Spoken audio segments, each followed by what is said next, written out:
I am Ferdinand Marcos, and I am the President of the Republic of the Philippines. I stand today on behalf of 110 million Filipinos. Hi everyone, hello universe, it's me again. Shoutout sa inyo mga kababayan. Naku po, no? May panibagong lumabas na pangalan. Ewan ko kung saan galing itong mga pangalan na ito, guys. Ito yung mga resibo na natuklasan po ng House Committee. Dito galing sa Confidential Fund ni Sara Duterte. Nako, panibagong dilubyo na naman. Grabe ito si Madam. Kaya nga sabi ko mga kababayan, mahirap ito magiging Pangulo. Bakit? Wala po siyang kaalam-alam sa pamumuno. Ito real talk po tayo. Kahit kayo nasubaybayan nyo po at alam nyo, palpak po yung pamumuno niya sa DepEd, sa OBP. Wala po siyang major achievement. Siya po yung namuno. Wala as in. Tingnan nyo naman ngayon. Wala na lang siyang ginawa kundi bumanat bumanat sa social media. Yung trabaho niya napabayaan niya actually. No? Binuto siya ng 30 million. Kasama na ako doon. Kung alam ko lang, hindi ko na binuto yan. Hindi ko na kinampan niya. So, ito guys, binulgar po ni Congressman Paulo Ortega. Nako po, ito for sure yan. May ipipresenta ito sa impeachment trial niya. Alam nyo, ang House guys, nakahanda na po. Malakas ang ebidensya laban kay Madam Sara, kaya abangan po natin ang mga darating na panahon. Madali na lang buwan ang umpisa ng impeachment trial. Ito sinagot ni Yusek Castro. Alam niyo naman si Yusek Castro, laging supalpal ang mga dilis guys at may katotohanan naman, may basihan po naman siya. Researchers yan mga bes, si Yusek Castro. Ay nako. Siyempre maganda ang kanyang pamumuno din bilang Yusek Secretary kasi nako, itong maganda sa isang Yusek Secretary, yung isang trial lawyers, alam niya po lahat ang isasagot. So para kumpleto detalyado, eto, don't forget to likes guys maraming salamat sa inyo, sa inyong suporta. Eto na, follow me. Yusek, ano po reaction ng pala sa bagong revelation po ni House Deputy Majority Leader Paulo Ortega about sa confidential funds ng OVP? This time po, they dubbed it as Team Grocery because of the names Beverly Claire Pampano, Nico Harina, Patiting, and many more.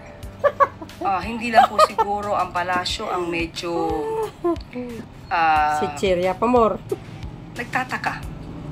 Siguro lahat po ang taong bayan mismo ay nagtataka kung bakit ganito ang mga resibo na naibigay ng OVP. At ito pong mga ebidensya na po yan ay ilalaan na lamang po natin at ipapaubaya natin sa House of Representatives at sa Senado kung ito gagamitin man sa impeachment trial. Agay. Affairs ang pagpapauwi sa 178 na Filipinong na biktima ng human trafficking sa Myanmar. Kasama ang Department of Migrant Workers at iba pang ahensya at embahada ng Pilipinas. Tiniyak din ang seguridad ng mga biktima at agarang tulong para sa kanila. Paalala ng DFA, iwasan ang iligal na pag-alis ng bansa at dumaan lamang sa tamang deployment ng Department of Migrant Workers. Panoorin po natin ito.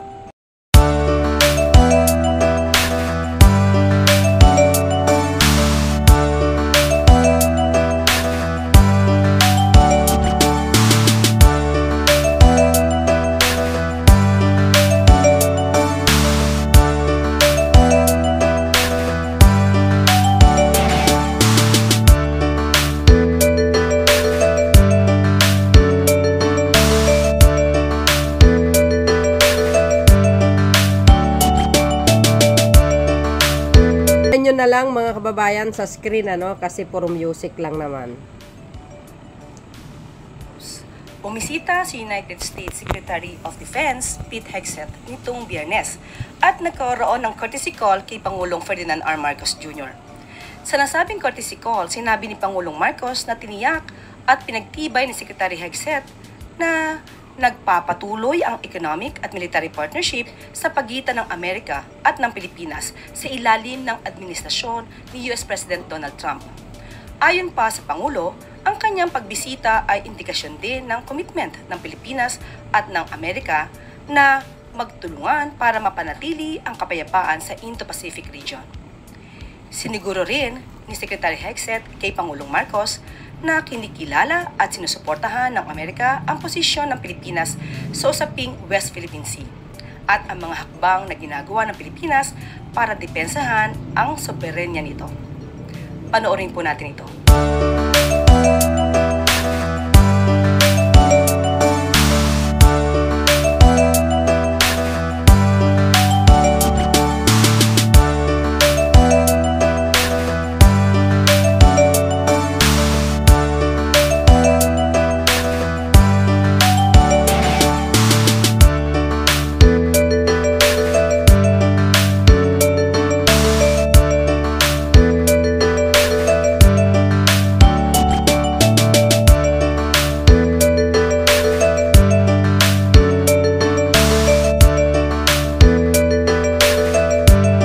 Maaari na po tayong tumanggap ng katanungan mula sa inyo. Clay Pardilla, People's Television. Good morning po, Yusek. Yusek, reports say that around 500 Filipinos were trapped in scam centers in Myanmar noon pong Feb. How optimistic is the government na silang lahat po ay marirescue? At ano po ang timeline para dito? Katulad po ng ating pinakita na good news, ang ating gobyerno po, ang ating administrasyon ay handang tumulong sa mga Pilipino na nangangailangan. So, kanina po ay pinakita po natin ang good news at tuloy-tuloy pa rin po ang ating pagsisika para kung ano man po ang dinadanas ng mga kababayan natin sa ibang bansa ay agad natin tumatulungan. Hello, Apo. Ma'am, we are holding job fairs, but how confident are we that these opportunities are enough to prevent Filipinos from risking their future in offshore gaming operations abroad? Yes, we are into projects giving more jobs to the Filipinos. So with this, I hope that they can rely on that. They can have these jobs that will match their capacities and skills. And we pray that they will not again go work abroad so that they can also attend to their families. Raquel Bayan, Radio Pilipinas. Sec, follow-up lang po dun sa 176 na OFW moving forward. Ano po kaya yung gagawin ng pamahalaan para sa paliparan pa lang po, hindi na sila makalabas ng bansa kasi mas mahirap po silang i-rescue kapag wala na po sila sa Pilipinas? Yes, unang-una po, nakikiusap po tayo sa mga Pilipino na nagnanais magtrabaho sa ibang bansa. Dumaan lang po sana sa tamang proseso.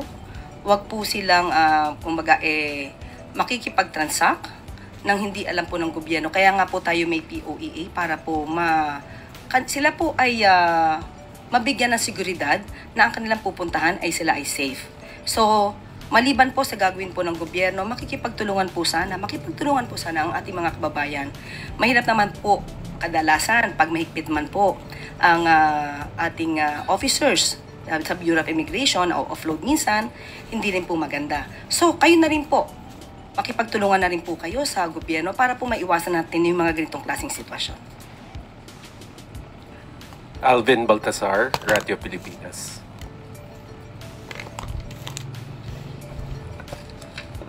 Yes, sir, good morning po. Regarding doon sa lindol sa Myanmar at saka nahagip sa Thailand, though concerned government agencies are taking steps to check on our fellow Filipinos doon sa dalawang nabanggit na bansa, any directive straight from the President para sa pagtulong doon sa ating mga kababayan? Opo, nagkaroon po ng interagency meeting at sa pangunguna rin po ni Secretary Gilberto Teodoro Jr. ay sinabi po na imomobilize na po ang mga resources para po agad tayo makatulong sa ating mga karatig bansa.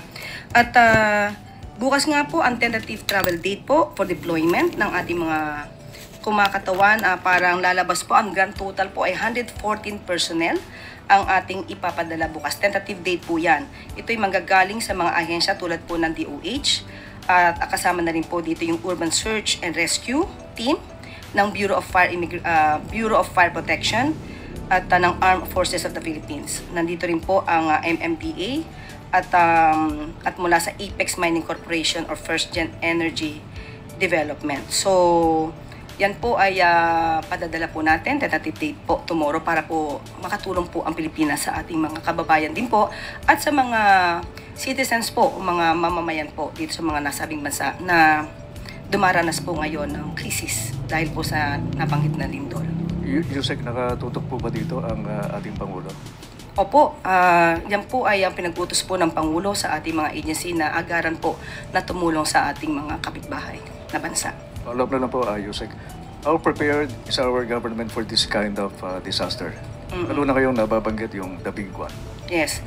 Sa mga ganitong pagkakataon po kasi hindi po talaga natin masasabi kung kailan mangyayari, pero mas maganda po na maging handa. Karamihan po, halos po, ang government agencies po natin prepared po dyan. Nagkakaroon po ng earthquake drill, fire drill, at meron po tayong nakahanda po mga go bags. Sa ano naman po, sa mga local government units, sa atin din po na sa idinidemand po natin hanggat maaari po na yung mga building officers nila ay magsagawa po ng mga inspection kung maaari at maging mahigpit din po sila sa pagbibigay ng mga permits, pagpapagawa ng mga buildings na magiging maaaring hindi ganon katibay. Yan po at sabi nga po natin, maliban po sa gobyerno, tayong mga Pilipino, taong bayan, magtulong-tulungan din po dito sa information dissemination patungkol po sa paghahanda pag ganito po ang nangyari. Salamat po, Yusek. Left Narciso, DZRH. Good morning, Yusek. Dumami daw po ang mga Pilipinong nakaranas ng gutom batay sa SWS survey. Ano po ang masasabi ng Malacanang dito at paano ito planong tugunan ng pamahalaan? Actually, aralin po yan dahil po sa bagong report po ng DSWD, marami na po kasing programa na talaga pong pantawid gutom. Unahin ko po ang programa ng DSWD na nagsisilbi po sa 300,000 poor food households na may equivalent po na 1.5 million individuals across the country po ito. Sila po ay binibigyan ng 3,000 na pesos na halaga na pera, 3,000 pesos monthly as food aid.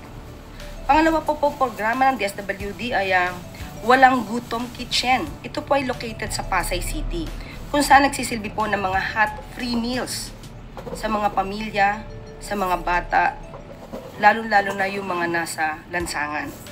Maliban pa po dyan ay meron pa rin po tayong, meron po ang DSWD na programa. Ito po yung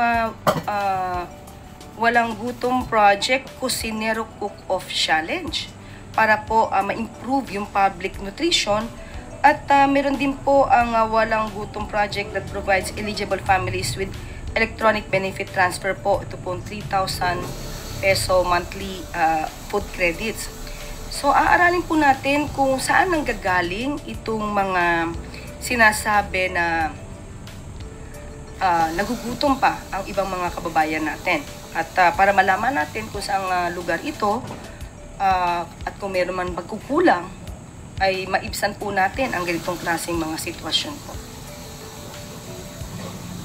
Eden Santos, Net 25. Good morning po, Yusek. Ito po, itatanong ko lang ulit kung meron na tayong figures, ilan na po yung housing units na na-distribute na ng BBM administration sa ilalim po ng 4PH, ito yung pambansang pabahay para sa pamilyang Pilipino program ng administrasyon. Nakakuha tayo pero hindi pa po ito kompleto sa ngayon, pero may maibibigay po ako sa inyong datos. As of this time, ayon po sa report ng DSUD, meron po tayong 90 ongoing projects nationwide in various stages of development and construction. Ang ilan po dito ay nabuo na po, nagawa na po, at ito'y mag-generate ng total of 259,365 housing units. Meron din pong 82 projects currently in pre-production stage at merong 436 pending proposals. At least 8,000 housing units for turnover this year. At meron pa po tayong binanggit sa Davao City no nakaraan at saka sa San Juan. At meron din po sa Palayan City, Nueva Ecija, City of San Fernando, Pampanga, at Bacolod City, Tagoloan, Misamis Oriental. At meron pa pong darating sa Abuab, San Mateo Rizal at Bukawe, Bulacan.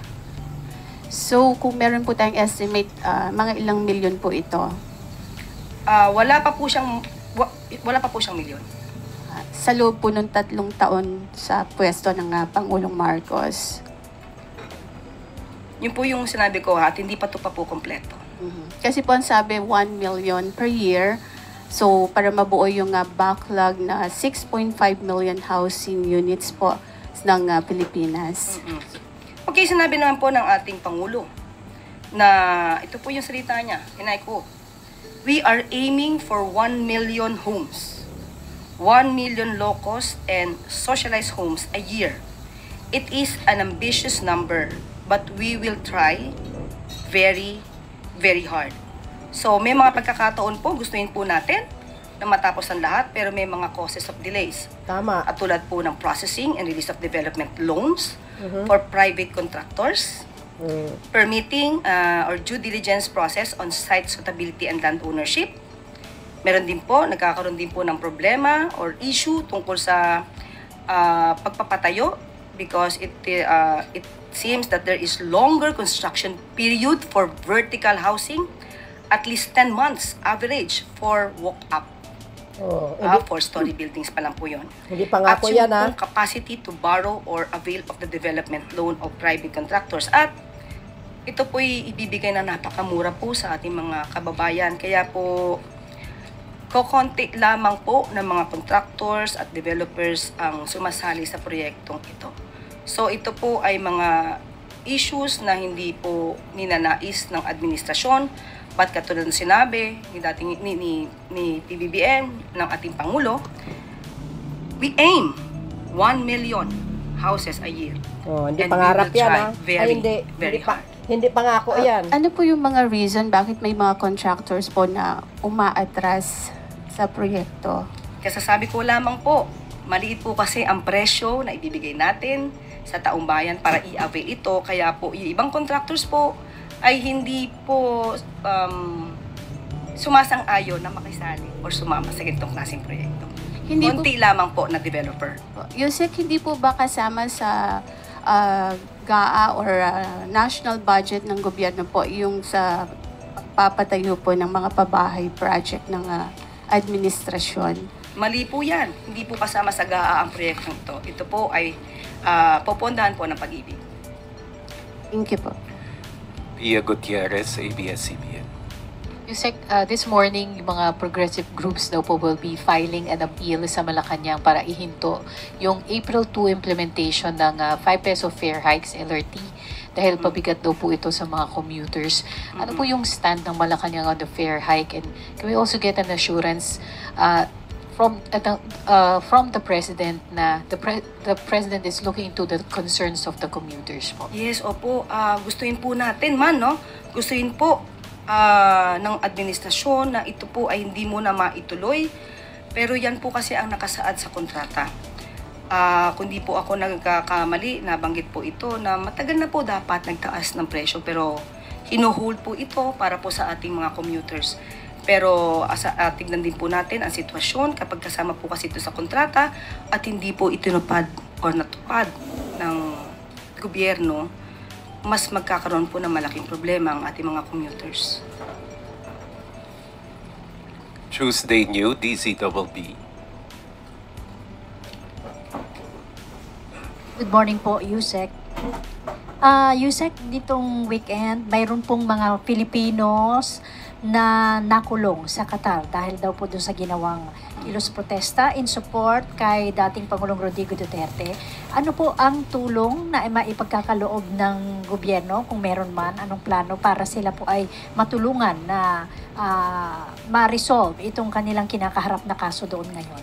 Nung araw po na ito ay napabalita, agad-agaran po ang embahada natin po ay tumulong po agad. Nagpadala po ng labor attaché, isa din pong lawyer para po malaman at mapaglaban ang kanilang mga karapatan. At maliban po dyan ay kung ano pa po ang maaari natin ibigay na tulong, let's say mga care packages, na sa abot makakaya ng ating pamahalaan, ibibigay po natin sa ating kababayan sa nasabing bansa. So, hindi naman po sila pababayaan na makulong, ma'am. Ay, hindi po. Obligasyon pa rin po ng ating pamahalaan, ng administrasyon, ang mga Pilipino, anuman po ang kulay nila. Wala po tayong sinisino, wala po tayong discrimination patungkol po dyan.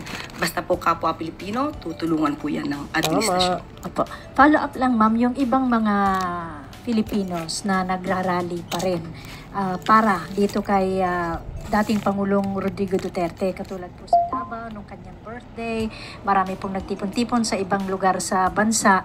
Ano po ang nakikita nyo rito? Marami pa rin yung mga sumusuporta sa kanya sa dami ng mga umattend. I'm sure nakita rin po ito ni Presidente. Ano po ang take niya dito sa ganitong mga sitwasyon? Kung nag-celebrate po sila ng birthday po ni dating Pangulong Duterte, hindi naman po natin mapipigilan yan. Kung maraming sumusuporta sa dating Pangulong Duterte, karapatan po nila yon. Hindi po natin to pipigil. Thank you, ma'am. Melvin Gascon, Philippine Daily Inquirer. Morning po, Yusek. Nag-start na po yung election campaign for local elections at may mga bali-balita po na may mga ilang mga kandidato gumagawa ng paraan para masakyan po yung AKAP, pamimigay po ng AKAP. With the upcoming oral arguments po sa Supreme Court, meron po bang kautusan ang Malacanang na voluntarily ipagpaliban po muna ang pamimigay po ng AKAP? Mahirap po kasing ihinto ang pagpibigay ng ayuda sa taong bayan. Umaasa rin po sila dyan, katulad nga po nito. Sabi po sa survey, ay di umanon tumataas ang hunger rate. Kahit marami na po tayong programa ng ayuda, kaya sabi nga po natin, titignan natin kung saan nanggagaling ito. Hindi po ito mapapahinto agad-agad ng administrasyon. At mas marami po siguro mga kababayan natin ang mag-aalma. Lalo na kung nasanay na po silang kumuha ng ganitong ayuda para po ipantawid sa pang-araw-araw nilang pangangailangan. So follow-up lang po, ma'am. Isa po sa mga contentious issues po dito sa 2025 ito nga pong allegedly ay insertions ng AKAP. Kukumustahin lang po sana namin ang update doon po sa ginagawang review ng Malacanang doon po sa allegedly mga insertions ng bicameral conference. Sa nakaraang 2025 po. Hindi po kasi privy or hindi po responsibilidad ng executive makialam kung ano po ang nagawa sa BICAM. Tayo po ang pagtutuunan lamang po talaga ng pansin ng executive ay ang enrolled bill. Kung ano man po ang naging issue sa kanila kung mayroon man, yun po ay trabaho lamang po ng legislative at kung tayo makikialam sa kanilang gagawin sa pagbalangkas ng budget ay baka sabihin pong nakikialam at ito'y violation po ng separation of powers. So ano po yung ginawa ng Malacanang very recently po na pagkatapos pong mapirmahan yung GAA, adjustments ng kung ilang millions from one department lilipat sa kabilang department, paano po yun? Nire-review lamang po yun para po sa pag-spend po ng budget.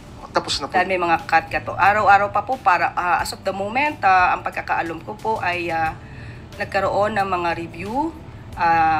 Tatanungin ko po kung natapos na po ang kanilang pag-review. Hingi po kami update. Thank you. Opo, salamat po. Raquel Bayan, Radio Pilipinas. Good morning, Yusek. May we get Malacanang's reaction po on the business expectation survey of Bangko Sentral ng Pilipinas stating that the business confidence in the Philippines is more optimistic for the second quarter of 2025. That's good news. It should be included in our good news. Maganda pong pangitain po yan. Maganda po na nakikita po na dumadami pa rin po ang may tiwala sa ating pamahalaan, sa ating administrasyon para ang mga investors po ay maglaan ng kanilang mga investment sa ating bansa. Maganda pong balita yan. And Yusek, what are the government's action po to maintain or to even surpass this optimism for the remaining months of the year? We will try our best, the administration will try its best to maintain that status or to be better than that, so that we can encourage more investors to invest in our country. Crisel Insigne, IBC 13.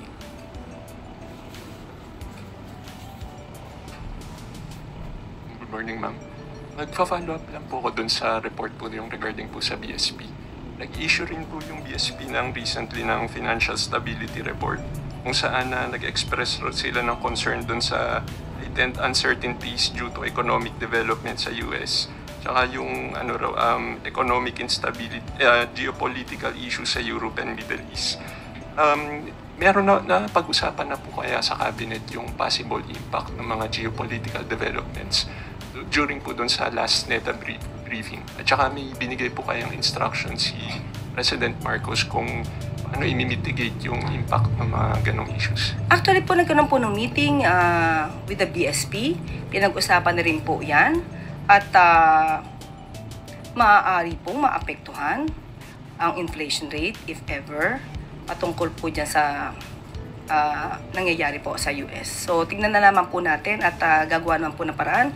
At sa pagpupulong na po yun ay dapat ang ating nadinig sa pagpupulong ay dapat maibsan agad. Yun ang po ang nadinig ko na sinabi po ng Pangulo, na maibsan po agad kung ano po ang magiging impact nito sa darating na taon. Last question na lang po sa akin. Yung na-mention rin po kanina yung tungkol dun sa issue sa Myanmar na patuloy pa rin yung mga OFW Filipinos na nabibiktima dun sa scam hubs. May plan po kaya yung government to restrict yung deployment ng Filipinos, not necessarily OFWs sa Myanmar and its surrounding countries? Maganda pong suggestion yan at siguro dapat din po natin tignan po yan. Maging stricto sa tamang reasonable pag-strict lamang po, dahil hindi naman po natin pwedeng i-violate yung freedom of movement ng bawat isa. So kapag po natin nakita at napansin na wala naman silang dapat napuntahan sa Myanmar at maaari sila maging biktima, ay mas maganda pong maimbestigahan muna bago sila umalis. Thank you po. Thank you po. Finally, Robert Mano, Teleradio Servicio. Sir, good morning po. On Thursday, the Senate Committee on Foreign Relations decided na magkaroon po ng second hearing regarding sa pagkaka-aresto kay former President Rodrigo Duterte. On Thursday, are we seeing same set of cabinet officials representing the executive po sa hearing, or may special instructions ang Pangulo regarding po dito? Thank you. Wala po. Katulad ng po sinabi natin ng mga nakaraang araw, hindi naman po pipigilan ng Pangulo ang mga cabinet members or secretaries kung sila naman po ay ipapatawag, at dapat nga naman tugunan kung ano mo ang mga katanungan na ibibigay sa kanila, provided po na ito ay hindi naman mag-violate na executive privilege. Yun naman po. Thank you, Yusek Claire. Yun mga kababayan, pakinggan nyo po yung mga magagandang balita, no, tungkol sa Marcos administration, especially sa mga magagandang proyekto ng pamahalang Marcos, especially po sa pambansang pabahay, no. Yung i-correct po, dagdagan po natin yung sinabi ni Attorney Claire, yung pambansang pabahay na yan, sabi kasi ng Pangulo na pilitin, no, na abutin ang 6 million na pabahay hanggang sa kanyang termino, no. Yan po ay hindi po pangako, yan po lang, pangarap, naway mangyari, ha? Kung magawa ng paraan, no, para sa akin yung mga DDS kasi papalabasan nila na naman pangako. Hindi po pangako yun, lang ng Pangulo. Parang sa 20 per kilo ng bigas, sabi niya pangarap niya na maabot ang ganong kilo, no. Hindi po pangako yun. Yan ang ikukorek natin sa mga ating mga nakakarinig, mga kababayan, no.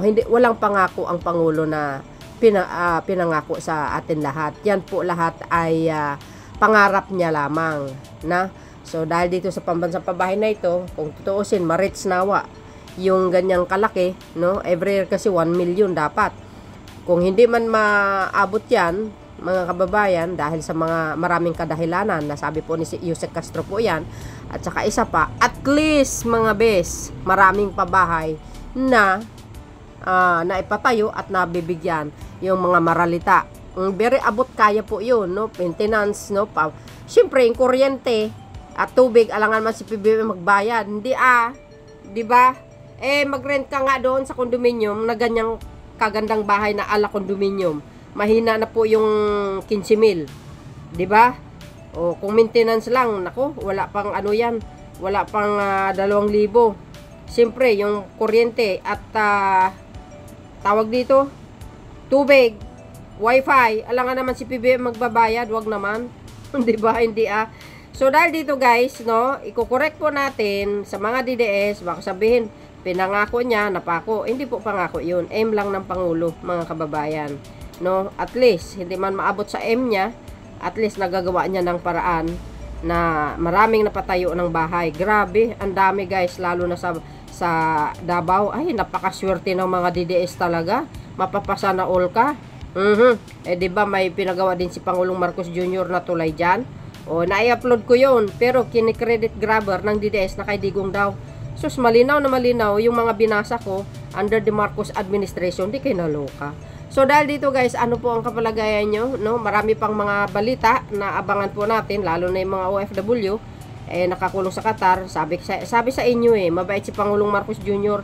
to the rescue yan Bagamat yung ibang mga kabayan natin, nasabi, wag nyo nang tulungan para madala sila. Oo nga, kung ako lang wag na lang dapat tulungan. Kasi madala sila. Dapat nga, sabi ng iba, ng mga nagko-comment, doon sa kay Digong dapat maghingi ng tulong kay Sara. Oh, 'di ba? So, so yun guys, maraming salamat sa watching. See you again on my next upload video. Alam nyo naman, si Yusek Castro, laging supal-pal ang mga DDS. Thank you for bye and baboos. God bless Philippines.